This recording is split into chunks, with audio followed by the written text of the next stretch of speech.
El verdadero propósito de nuestra vida es la felicidad, que es sostenida por la esperanza. No tenemos ninguna garantía sobre el futuro, pero nosotros existimos en la esperanza de algo mejor. Esperanza significa pensar, yo puedo hacer esto. Aporta fuerza interior y confianza en sí mismo. En definitiva, el propósito de nuestras vidas es ser feliz. La vida, l'existència, viure. Quines paraules tan boniques, tan significatives. Viure és un misteri extraordinari. És l'acció més transcendent que se'ns ha ofert, que se'ns ha regalat a les persones. Gaudir-la, riure, compartir-la amb els altres, passar-ho bé, viure experiències, tot això se'ns ha ofert. Què dona sentit a la vostra vida? Us ho heu plantejat? Sabeu per què heu vingut avui aquí? Ho heu pensat? Totes les respostes passen per connexions personals, amb un mateix i amb els altres. Nosaltres mateixos, a partir d'aquestes connexions, un cop les fem amb els altres, aprenem moltes coses. Aprenem què és l'amor, què és la vida, què és el dolor, què és la tristesa també. Tots són fruit de connexions de persones que busquen respostes o bé que necessitem fer-nos aquestes preguntes. Connectar amb les persones és obrir camins que en certs moments hem de fer sols, camins que s'esvaeixen, camins sota les estrelles. En definitiva, com ens comenta Gerard Quintana. És en aquests camins quan ens hem de plantejar cap a on caminem, cap a on volem anar nosaltres. Una qüestió transcendent. Les connexions humanes ens aporten energia per alegrar-nos, per descobrir, com he dit, qui som, qui tenim al nostre voltant, què tenim al nostre entorn. Cadascú de vosaltres podria pujar a l'escenari i compartir les seves preguntes, els seus dubtes. I són aquestes preguntes essencials que ens han de guiar a respondre cap a on anem, cap a on volem caminar. D'aquesta necessitat neix la tutopia. La tutopia, sí, desgranem la paraula. Si ho fem, descobrim 3 pilars. Descobrim el tu, referit a l'autoconeixement, referit a tu mateix, a la vinculació que fas amb el teu interior, però també a com vas progressant en aquest camí i com el vius i el narres a la gent que t'envolta, amb qui ho comparteixes. El topos fa referència a la cerca dels talents, dels teus somnis, dels teus desitjos. I per què hem de cercar aquests talents? Per què hem de saber quines són les nostres passions? Doncs per trobar la felicitat. Finalment tenim l'utopia, que fa referència a això, a cercar el sentit de la vida. I quin és aquest sentit? Com la cita que he volgut començar, ser feliç. No és res més que tots busquem la felicitat. Tutopia no és tan sols caminar.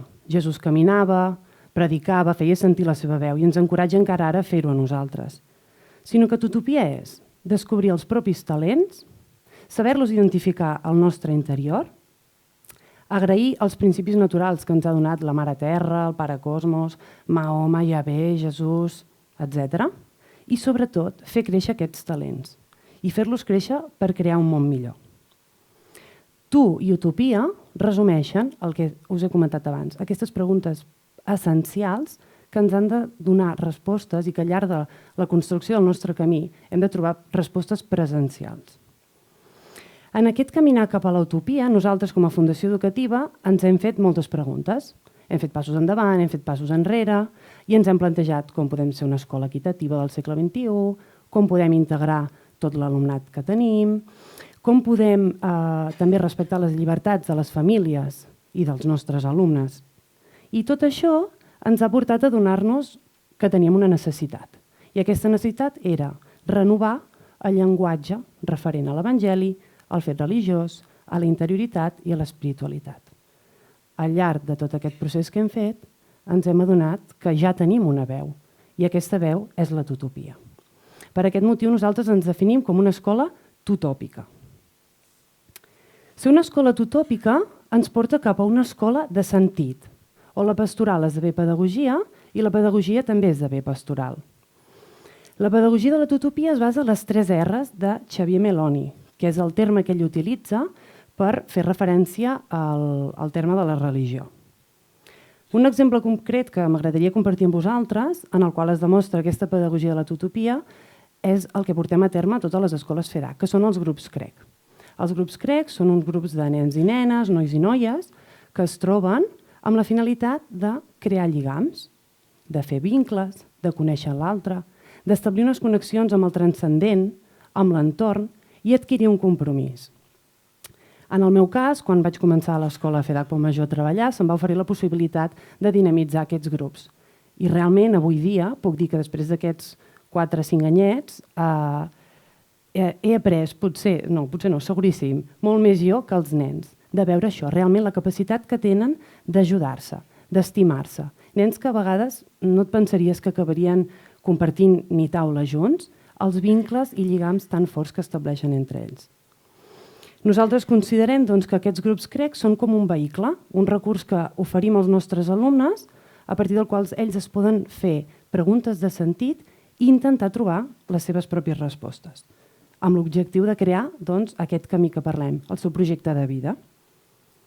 La raó de ser una escola tutòpica no és construir persones, sinó acompanyar-les en el seu creixement personal. La figura del mestre és més semblant a la del pagès. El pagès que vol cultivar, que fa una plantació, que sap que ha de regar, que li posa molt i molt d'amor, molta estima, però que també és conscient que aquella planta no creixerà només gràcies a la seva expertesa, sinó també creixerà a partir d'uns factors que ell no pot controlar.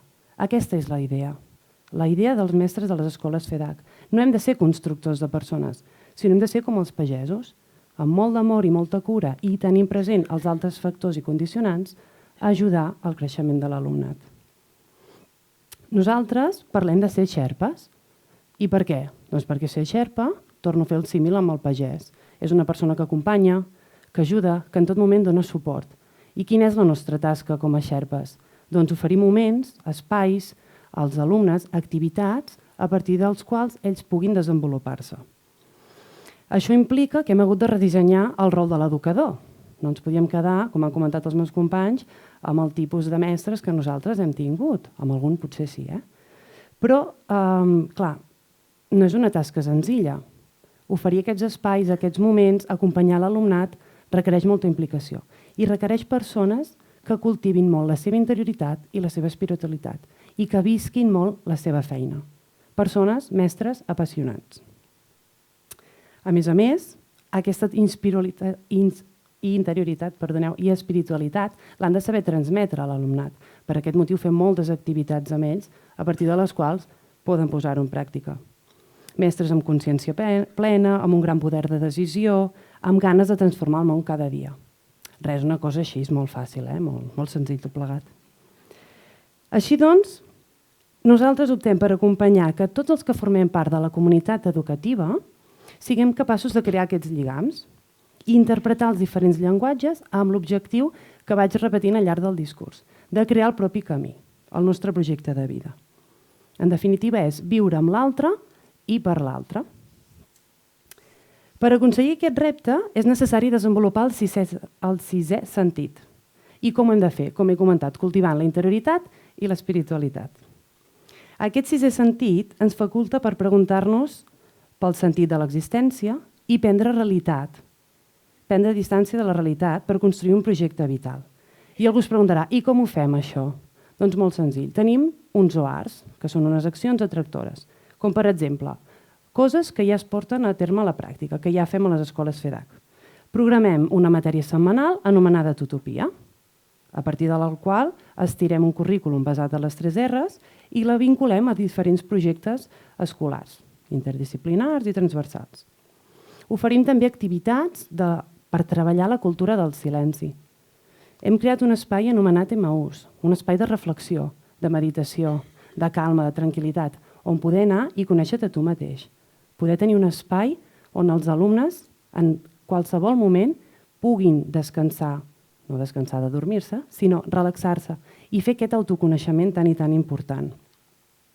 Hem dissenyat també dinàmiques d'educació emocional, com són el projecte Escolta'm o el projecte Mares. Hem creat també a totes les aules d'infantil, primària, secundària, el racó de la bona notícia, amb la idea que els alumnes siguin conscients de la realitat que ens envolta i també, a més, pensar què hi poden fer ells per afavorir, per ajudar al canvi d'aquesta realitat. I per últim, us vull comentar també una experiència que em toca de prop de la nostra escola de FEDAC Montmajor, que és amb la celebració dels èxits que aconseguim. Sabeu que a totes les escoles FEDAC hi ha uns projectes APS i a la nostra ja fa uns 3 anys que vam començar a treballar arrel d'una persona coneguda del centre un projecte de recollida de taps. Coneixem una persona que va patir molt de prop una malaltia estranya anomenada AME i vam considerar que fer aquesta recollida de taps i fer aquest projecte interdisciplinar amb els alumnes podria ser molt enriquidor. La implicació per part dels alumnes, per part de les famílies, per part del professorat, de tota la comunitat educativa, ha estat excel·lent. Per aquest motiu és un projecte que anem repetint any rere any. Així doncs, podem afirmar que aquest projecte ens ha permès crear lligams, ens ha interpel·lat i ens ha permès, sobretot, plantejar-nos preguntes de sentit, de recerca i fer alguna cosa, actuar. La tutopia és l'essència del dia a dia de les nostres escoles. No és només un marc teòric, no és només una explicació molt bonica, allò ideal. No, és el que es viu cada dia a les escoles FEDAC. Espais, temps, activitats, moments. Intentem trobar el nen interior que tots tenim a dins i fer que aquest nen se n'adoni de quina és la realitat que l'envolta i què pot fer per ajudar, per contribuir, per canviar-la en cas que sigui necessari.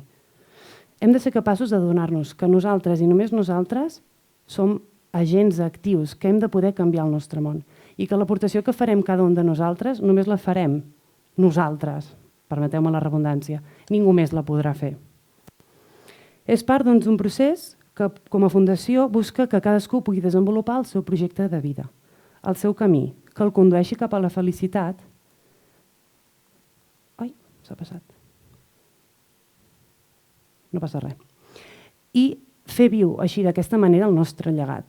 Un somni neix dins teu per crear un món millor. Creu en ell. Moltes gràcies.